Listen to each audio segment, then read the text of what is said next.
see, the exit from the Democratic Party and the momentum happening as it relates to that. There are a lot of positive signs that Americans are not buying what the Democratic Party is attempting to sell, and I think that's good. There are some unique characteristics, Rick, to America that I think don't exist anywhere else, and I think it's the reason why America. We have the hope that we have that we're not going to fall prey to this communist rhetoric. No, I agree with that. I think I think we do have unique character, but all you have to do is lose one election and fall asleep one time, and you see what happened in Virginia. And I think that cautionary note is out there.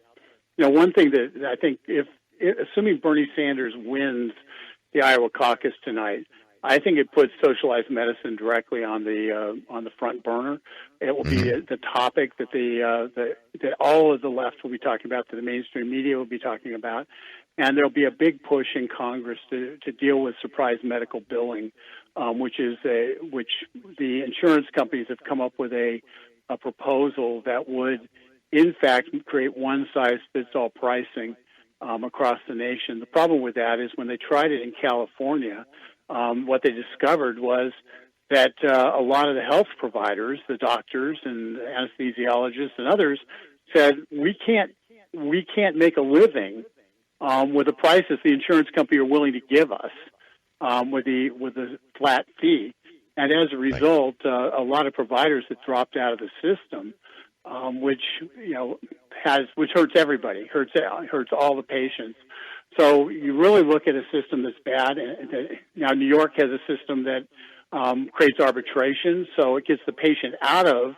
You go to the hospital, they put you under, they do a bunch of stuff to you, who knows what.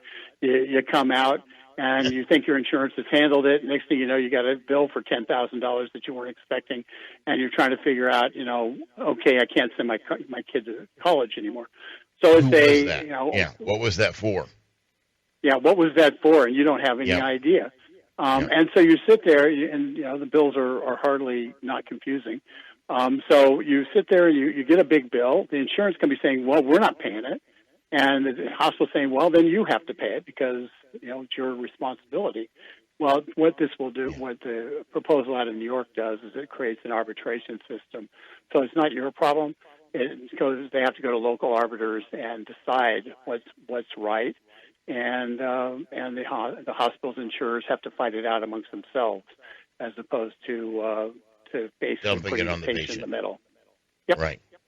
So that's a more reasonable response. It's not my favorite response, but it's a more reasonable response.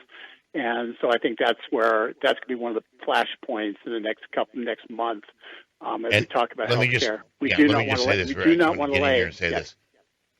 That we will talk, folks, more in depth about surprise medical billing with Rick coming up on Thursday. Rick will be back with us on Thursday to discuss that, because I agree with you. I think it's going to come up, and certainly Bernie Care has to be at the center of the conversation that takes place tonight, in Iowa.